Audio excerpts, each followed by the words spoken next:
Hello. Yeah, I was going to do a stand-up set, but apparently I'm white British. I can just do crime. So. Hello. Thank you so much for coming out. How are we? Are we good? Yeah. Awesome. I'll be a bit honest with you. I'm having a bit of a rough day. I think you know it's going to be a tough one when you wake up to a horoscope that just says abandon all hope. But at this point, you know, I think I'm here, and I'm ready to do some comedy. Hopefully, I'm going to make you laugh a bit. But I've been obsessed with comedy since I was a kid. It's the one thing in the world that I love, apart from my wife. But I love it, and I've started doing it quite a bit more now. And I've got to the point that people say, "Oh, what are you doing?" I say, "Oh, I'm a comedian."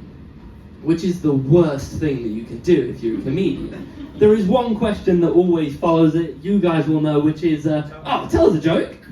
Which, you know, I think it's the only career that you could get away with that. If you meet someone who works in Subway, you're not going to say, "Oh, great, yeah, foot long, spicy Italian, hearty Italian bread, cut it in half, herbs, cheese, toasted, everything. Yeah, thank you very much." It would be like, you know, if you met a gynecologist just going, "I've got this rash." You're just not going to do it, are you? But do you know what would be even more preposterous if they were like, "No worries, I'll check." So why, as comedians, do we try? We're just like, "Yeah, I'll do my whole set for you right now," because we'll both hate it, honestly. But anyway, yeah, what is new? I'm married, like I said. Marriage is really fun. I think marriage is such a weird thing, though. What an insane concept. It's just a contract that says, let's annoy each other for the rest of our lives. And it's I think, hand on heart though, I can say there is no one I would rather annoy me that much. I just wish she'd do it slightly less frequently. But you know what? It's all cool. It's good. No problems. Anyway, yeah. So we didn't live together before we were married. We've recently moved in together. Wouldn't do it if I was you. Get used to being in each other's space. But you learn a lot about each other when you first move in. You really do. I think one of the things that you learn is each other's behaviours, the things that you like. I've learned that every night feels like my birthday. I don't mean that in a sexy way, I don't mean it in a sexy way at all. I just mean the sheer amount of candles that I got to blow out to go to bed. I'm honestly surprised that I've not died of smoke inhalation yet. It's wild. We bought some really nice new sofas as well, comfiest that money can buy. So I've been told. I've not had a chance to sit down yet. I've got jobs to do around the house first, but my wife says they're lovely. But speaking of work, speaking of things I've got to do, I lost my job recently. Thank you very much. It sucks. But yeah, I had to take a job in a call centre. Has anyone here worked in a call centre before? Yeah. Yeah, a few of you. It's the worst, isn't it? Yeah. Okay, apparently you guys liked it, except for you. Yeah, it is. It's the absolute worst. To describe my job at the call centre, I've got to, relate to you with it. Do you know that feeling when you call up, your Wi-Fi's a bit naff, so you think, I'll call up and I'll try and get it sorted, and you get onto one department and they say, "Great, we've got to forward you until the next department." So you go to the next one, they're like, "Yeah, we just got to forward your call." And you're like, "Oh, great, come on." And you get onto the next call, we're just going to forward you. Eventually you're speaking to someone in a different country who doesn't speak your language, just yelling like, "Como esta? El Wi-Fi bad." Well, I was the guy that would make those little diversions happen. I was like the MC Escher of building phone labyrinths. That was a joke. I know that joke's crap, by the way. But I found out who MC Escher was at the start of the week, and I was like, gotta make that joke. But I was the guy that did that. And I think call centres, it's not all bad. I quite liked dealing with the angry customers, the ones that call up that just want to shout at you. But it's fun, you get to use your customer service voice, you get to think, oh, I'm finally, I'm going to help people for the first time. I'm going to make a real change. People are going to look at me as the guy that changed the game of call centres. And it's all good until eventually, it doesn't matter how nice you are, it will break you one day. And you will be dragged into someone's office and told, look, it's not appropriate to shout, "I know where you live, Shirley," when you're just trying to fix someone's Wi-Fi. It's not okay, apparently. But it's things like that. It's the repeated phrases, "Oh, thanks for calling, sorry about the inconvenience, have a nice day." Things like that makes you feel like you're just living in Groundhog Day. Like every single day is the same, except instead of spending every day trying to get a beautiful woman to fall in love with you, you just live in the same moment of wanting to smash your head through a desk. But I could not stomach it anymore. I hated it, so I quit. I think quitting a job that you don't like because you don't like the office culture, it's a thing that people are fine with now, but realistically, it's like jumping out of a plane without a parachute just because you don't like the in-flight snacks. Like, completely irresponsible, but, you know, at least you can regret your decision on an empty stomach. That bit's a bit bleak, if I'm honest. I've been trying to work out, how do we make this sound happy? But realistically, I just quit my job because I'm sad inside.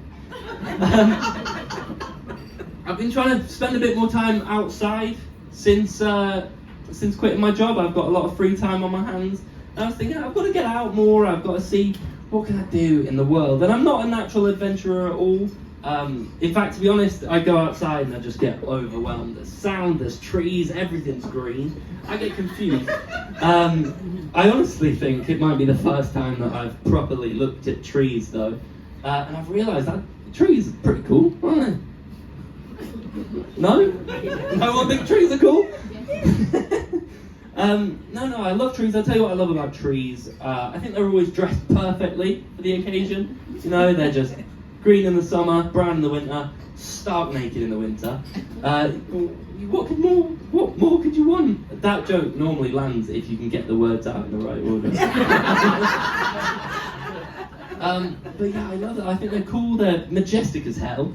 But they're just stood there making oxygen, and they've got these rings. Have you heard about the rings on trees? Yeah. Yeah, you all know what the rings do. Rings, they tell their age. Like, we have no excuse for forgetting how old we are. But trees are like, oh, you think you're 35? I'm on my 35th ring, mate. Get on my level. Which, honestly, by that logic, I'm 1 year old. So please go easy on me tonight. But trees are great. They're independent. They don't need to rely on technology, on the latest tech to stay relevant. I absolutely do. But I think, if we're being honest, I think phones are getting a little too smart, aren't they? They know what's better for us than we do. My phone is just like a little judgy personal assistant. Just sits in my pocket, just complains all day. You know, I get up in the morning and it's like, hey, just to remind you, you're Gen Z and you'll never retire. It's horrible. But judging by the age of the audience, it's most of your fault, so yeah. But yeah, they're getting too good, and I get to the point now that I will spend hours in a day just scrolling through my emails, looking at my TikTok, my Instagram. Sometimes I play Sudoku because I'm old on the inside. And I'll just look up from my phone and be like, I've been sat on the toilet the entire time. It's mad. Like, my phone literally controls my bodily functions now. It's gotten to the point that I think I either need a digital detox or like just more fibre in my diet. I've got problems, man. But you know what's really, really crazy? The craziest thing with technology, proof that it is getting too smart, is AI. Has anyone heard of AI? Yeah, we know what it is, artificial intelligence. So for those of you that don't know, people have taught machines to learn like people, but not just any people, not learning from like being a little baby, growing up, learning like they're Stephen Hawking's, learning a new thing. But not like Stephen Hawking's learning to bake, because that wouldn't work. I mean, he's also dead, so he's not going to learn much. But, you know, they've taught, I don't normally do this bit, by the way, they've taught them to learn, which is weird, and it's scary. But you know, they've got to the point that they're really good, they're learning better than we are, and it's almost like they're saying, hey look, we're done now, you can stop trying to make us do this, will you please just teach us how to love, we want to learn how to love! Error 404, heart not found. Listen, that joke, I know it's not great, it's also the joke that I close on. What I will say about that joke, as not great as it is, I didn't write it, I'll be honest with you. AI wrote that joke. I fed most of this set through an AI. From the point about the trees, right? That's all from a computer. That's how smart it's got. It's terrifying. The most terrifying thing about this, AI wrote a joke about getting terrifyingly good to the point that it just wants to learn how to love and take over the world. AI did that. Not me. I didn't say, hey, please write a joke about just wanting to learn how to love. My phone did. So anyway, that's where I normally leave this set. You guys have been lovely, by the way. But please don't trust your phones. Go out, have a great night, but the first thing you do, bin your phones, because it just wants to learn how to love. So you've got two options. You teach it to love, or you marry it. They're your options. Look, thank you for coming out. Thank you for coming along, cheering me. Big thanks for drink or something. Ladies and gentlemen, Mr. Ben Owen.